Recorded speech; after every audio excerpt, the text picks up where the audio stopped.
کہ مولانا صاحب کہہ رہے ہیں کہ میں تم سے نکاح کر لوں۔ یہ سن کر وہ خوف زدہ ہو گئی اور سوچنے لگی کہ میرا تو نکاح کرنے کا ارادہ نہیں ہے، میں تو اس سے ناجائز تعلقات قائم کرنا چاہتی ہوں، اس کی بیوی بننے نہیں آئی۔ اس بدک عورت نے اس نوجوان کو کہا کہ مجھے آج رات سوچنے کا ٹائم دیجیے، میں صبح آپ کو بتا دوں گی۔ وہ عورت پھر رات بھر سوچتی رہی، آخر کروں تو کیا کروں؟ پھر اس عورت نے فیصلہ کیا کہ چلو جھوٹ موٹ صحیح، آخر یہ نوجوان تو مجھے ملے گا، جب میرا کام ہو جائے گا تب میں اس کے گھر سے بھاگ جاؤں گی۔ صبح ہوتے ہی اس نے اس نوجوان سے کہا کہ میں آپ سے نکاح کے لیے تیار ہوں۔ یہ سن کر وہ نوجوان بہت خوش ہوا، اللہ پاک نے مجھے موقع دیا ہے کہ میں کسی بے سہارے کا سہارا بن سکوں، اور اسی طرح ایک عورت کی زندگی میں بھیج دیا گیا۔ اس نے مولانا صاحب کو بلایا اور نکاح کروا لیا۔ سب لوگ نوجوان کی شادی سے بہت خوش ہوئے، اس نے نکاح کر لیا۔ وہ نوجوان تو اللہ تعالیٰ کی عبادت کرنے والا تھا۔ کچھ دن گزرے، جب اس عورت کا اس اللہ والے سے دل بھر گیا تو وہ کہنے لگی کہ اب مجھے یہاں سے جانا چاہیے، میں یہاں کیسے رہ سکتی ہوں؟ اب تو میں اس دنیا میں نہیں رہنا چاہتی، میں اسی دنیا میں واپس جانا چاہتی ہوں، لیکن اس لڑکے کے نکاح میں ہوں، اس کی بیوی ہوں۔ اس بدک عورت نے اپنے ملازم کو پیغام بھیجا کہ میں یہاں سے نکلنا چاہتی ہوں، کوئی بندوبست کرو۔ وہ ملازم اس کے پاس آئی اور کہنے لگی کہ آپ اس کی بیوی بن چکی ہیں، یہاں سے کیسے نکلیں گی؟ آپ نے ایسا کیوں کیا تھا؟ اس بٹامچ عورت نے کہا کہ میں اس کی خوبصورتی میں اتنا پاگل ہو چکی تھی کہ میں کسی طریقے سے اسے ذلیل کرنا چاہتی تھی، کیونکہ وہ لڑکا تو مجھے دیکھتا بھی نہیں تھا۔ پھر میں اور کیا کرتی، مجھے مجبوراً اس سے نکاح کرنا پڑا، مگر اب مجھے یہ پسند نہیں، میں یہاں سے نکلنا چاہتی ہوں۔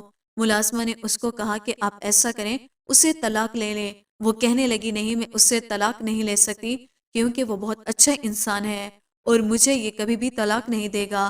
وہ بدک عورت بولنے لگی مجھے اتنا شریف انسان نہیں چاہیے تھا، کیونکہ نہ میں ایسا کروں کہ اس کو مار دیتی ہوں، اور اپنی کوٹھی والی زندگی کو یاد کرنے لگی، جہاں ہر روز امیر امیر لوگ میرے یہاں آیا کرتے تھے، میرے اوپر 1000 دینار نچھاور کیا کرتے تھے۔ مجھے اس کے ساتھ نہیں رہنا، مجھے اس کے ساتھ نہیں رہنا۔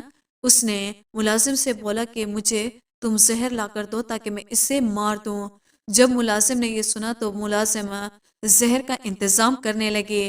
اس ملازم نے اس کو زہر لا کر دیا، اور جب رات کو اللہ والی نوجوان گھر آیا تو وہ بدک عورت سچ سور کر اس کے سامنے آئی اور کہنے لگی میں ابھی آپ کے لیے کھانا لے کر آتی ہوں۔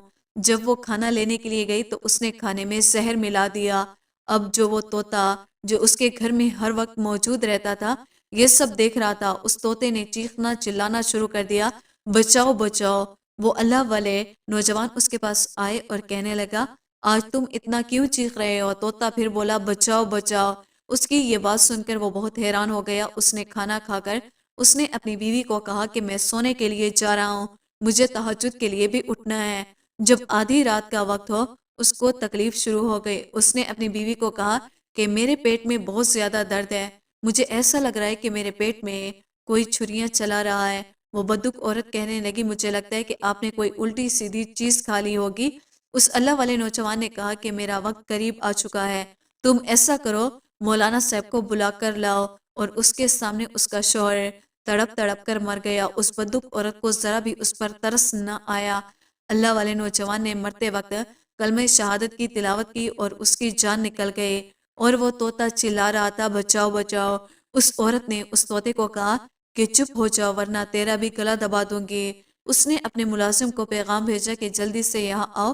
ان کی ملازم آئی اور ان دونوں نے مل کر گھر کے صحن میں ایک گڈھا کھودا، اس کو وہاں دفن کر دیا، اور دل ہی دل میں خوش تھی کہ میرے اس آدمی سے جان چھوٹ گئی، اب میں آزاد ہوں۔ اس کے بعد پھر وہ طوائف عورت اپنے بدک والے اڈے میں چلی گئی اور پھر وہیں زناکاری میں لگ گئی۔ دوستو اللہ پاک نے اس کو ایک زندگی دی تھی، اگر وہ چاہتی تو اپنے گناہوں سے توبہ کر سکتی تھی، اپنے شوہر کی طرح نیک اور پرہیزگار عورت بن سکتی تھی، اگر وہ چاہتی اپنی باقی بچی ہوئی زندگی سنبھل سکتی تھی، مگر اس نے اپنے ہاتھوں سے ہی اپنی دنیا کو برباد کر لیا، بلکہ اپنے شوہر کو زہر دے کر اس کا قتل کر دیا۔ اب وہ طوائف بھی تھی مگر اب وہ ایک قاتل بھی بن چکی تھی۔ جب فجر کا وقت ہوا مولانا صاحب نے نماز پڑھی اور دیکھا کہ اس کا شاگرد کئی دنوں سے نماز پڑھنے نہیں آیا۔ تو وہ بہت پریشان ہوئے کہ ان کے گھر میں آیا، اس کا دروازہ کھٹکھٹایا مگر اس کے گھر کا دروازہ کسی نے نہیں کھولا۔ مولانا صاحب یہی سوچ رہے تھے شاید وہ سو رہا ہوگا، مگر وہ یہ بھی سوچ رہے تھے کہ نماز تو میرا شاگرد کبھی نہیں چھوڑتا۔ مولانا صاحب واپس چلے گئے، ہوا اور دیکھا کہ ابھی بھی اس کا شاگرد نماز پڑھنے کے لیے نہیں آیا۔ انہوں نے کسی کو بھیجا مگر اس نے بھی یہی کہا کہ دروازہ نہیں کھل رہا۔ شام تک یہی سلسلہ چلتا رہا۔ عشاء کے بعد مولانا صاحب نے سوچا کہ مجھے خود جانا چاہیے۔ جب مولانا صاحب گئے، انہوں نے دروازہ کھٹکھٹایا مگر کوئی بھی نہ آیا، مگر اندر سے طوطا چیخ رہا تھا، بچاؤ بچاؤ۔ مولانا صاحب سمجھ گئے کہ کچھ تو گڑبڑ ہے۔ انہوں نے پورا محلہ اکٹھا کیا، دروازہ توڑا اور جب دروازہ توڑ کر اندر داخل ہوئے تو دیکھا کہ گھر خالی تھا، سوائے اس طوطے کے اس گھر میں اور کوئی نہ تھا، اور وہاں سب یہی سمجھ رہے تھے کہ میاں بیوی کہیں گھومنے گئے ہوں گے۔ رات کو تہجد کا وقت ہوا، مولانا صاحب کو بے چینی محسوس ہونے لگی۔ انہوں نے اپنی بیوی سے کہا مجھے ایسا لگتا ہے کہ میرا شاگرد تکلیف میں ہے، وہ کسی نہ کسی پریشانی میں ہے۔ ان کی بیوی نے کہا نہیں، ان کی نئی نئی شادی ہوئی ہے، ہو سکتا ہے میاں بیوی کہیں گھومنے گئے ہوں۔ مولانا صاحب نے کہا کہ مجھے بنا بتائے نہیں جا سکتا۔ ان کی بیوی نے کہا کہ آپ پریشان نہ ہو، سو جائیں۔ مولانا صاحب اپنے بستر پر گئے اور سو گئے، مگر مولانا صاحب نے خواب میں دیکھا کہ اس کا شاگرد رو رہا ہے، ان کے کپڑوں پر خون پڑا ہوا ہے۔ مولانا صاحب اٹھے اور اس خواب کا بیان اپنی بیوی کو سنایا۔ انہوں نے کہا کہ آپ بار بار سوچ رہے ہیں، اس لیے آپ کو ایسے خواب آ رہے ہیں۔ پھر مولانا نے دوسری رات وہی خواب دیکھا، مگر تیسری رات بھی وہی خواب دیکھا کہ ان کا شاگرد انہی کپڑوں میں خون سے لت پت ہے اور رو رہا ہے۔ مولانا صاحب نے ایسا کیا کہ اٹھ کر وضو کیا اور انہوں نے پڑھائی شروع کر دی۔ مولانا صاحب جیسے جیسے قرآن کی آیاتیں پڑھ رہے تھے، ویسے ویسے سے ان کا راز کھلتا جا رہا تھا اور ان کو بتایا گیا کہ گھر کے صحن میں جا کر دیکھو۔ اب مولانا صاحب بہت پریشان تھے، مجھے اس کے گھر کا اشارہ کیوں مل رہا ہے؟ کیونکہ مل رہا تھا مولانا صاحب نے اپنے ساتھ والے کچھ محلے کے لوگوں کو لیے اس اللہ والے نوجوان کے گھر گئے اور ان کو دیکھتے ہوئے وہ طوطا پھر سے چلانا شروع ہو گیا۔ جب زمین کو کھودا گیا تو وہ تڑپ کر رہ گئے۔ وہ سوچ بھی نہیں سکتے تھے کہ یہ ان کا پیارا شاگرد ان کو اس حالت میں ملے گا۔ ان کو کفن بھی نہیں دیا گیا۔ مولانا سوچنے لگے کہ کون ظالم ہے جس نے اس کو قتل کر دیا اور اسی طرح دفن کر دیا، مگر اللہ کی قدرت دیکھے، ان کی لاش ایسے تھی جیسے ان کو ابھی ابھی دفن کیا گیا ہو۔ ان کے چہرے سے نور چمک رہا تھا۔ ان کو دیکھتے ہی مولانا صاحب نے اپنے سر پکڑ لیا اور نیچے زمین پر بیٹھ کر رونے لگے۔ مولانا صاحب نے دیکھا کہ اس کی بیوی یہاں موجود نہیں ہے۔ انہوں نے سب سے پہلے اپنے شاگرد کا نماز جنازہ پڑھا اور اس کی تدفین کا انتظام کیا، اور سب لوگ اس بات سے پریشان تھے کہ آخر اس نوجوان کو مارا کس نے؟ مارا اس کو قتل کس نے کیا؟ مولانا صاحب اس کے گھر میں آئے اور اپنے شاگرد کو یاد کرتے ہوئے رونے لگے۔ مولانا صاحب کی درد بھری آواز وہاں موجود طوطا بڑی خاموشی سے سن رہا تھا۔ اسے ایسے لگ رہا تھا کہ وہ طوطا زندگی بھر نہیں بول پائے گا، مگر اللہ پاک نے اس طوطے کو بولنے کی توفیق عطا فرمائی۔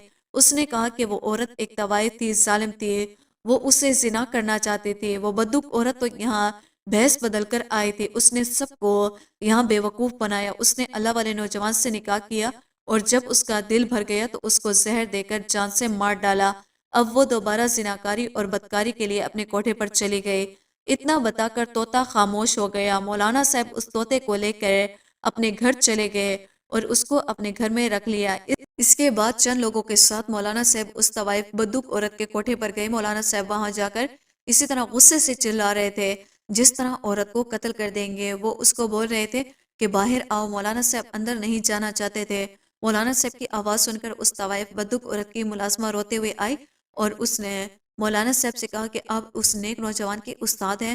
مولانا صاحب نے کہا کہ ہاں، میں اس کا استاد بھی ہوں اور اس کا باپ بھی ہوں۔ تم باہر بلاؤ اس طوائف کو، اس بدوک عورت کو جس نے میرے بیٹے کے ساتھ اتنا ظلم کیا۔ اس مولانا نے کہا کہ اس کو اس کی سزا مل چکی ہے۔ جس رات اس نے اپنے شوہر کو مار کر اپنی بدکاری کے اڈے پر آئی، وہ بہت خوش تھی، تیار ہو کر بدوک کے لیے نکل رہی تھی کہ ایک دم سے اس کا جسم بدلنا شروع ہو گیا اور دیکھتے ہی دیکھتے اس کا جسم ایک بندر کی شکل میں تبدیل ہو گیا۔ اس کو ہم نے ایک کمرے میں قید کر دیا ہے کیونکہ اس کے چہرے کو دیکھ کر ہمیں خوف آتا ہے۔ پھر اللہ والے کے ساتھ اس عورت نے جو بھی کیا، میں بھی اس کے ساتھ شامل تھی، اور آہستہ آہستہ میرا چہرہ بھی بدل رہا ہے۔ ایسا لگ رہا ہے کہ میں بھی اس جیسی بن جاؤں گی، میری حالت اس جیسی بن جائے گی۔ آپ مجھے معاف کر دیجئے، اس نوجوان کو کہیں مجھے معاف کر دے۔ اللہ پاک نے ہمارے دنیا ہی میں جہنم بنا دی۔ اس مولانا صاحب نے کہا کہ اللہ پاک نے تمہاری سزا کو تمہیں دنیا میں ہی دے دیا، اب میں کیا کر سکتا ہوں؟ میرا بیٹا تو شہادت کی موت پا چکا ہے، مگر تمہاری مالکن تو ہمیشہ کے لیے بندر کی شکل میں تبدیل ہو گیا۔ اللہ پاک سے دعا ہے کہ اللہ پاک ہمیں ایسے برائیوں سے بچنے اور نیک اعمال کرنے کی توفیق عطا فرمائے۔ دوستو، امید کرتے ہیں ہماری آج کی ویڈیو آپ کو پسند آئی ہوگی۔ ویڈیو کو لائک اور سبسکرائب کرنا نہ بھولیے گا۔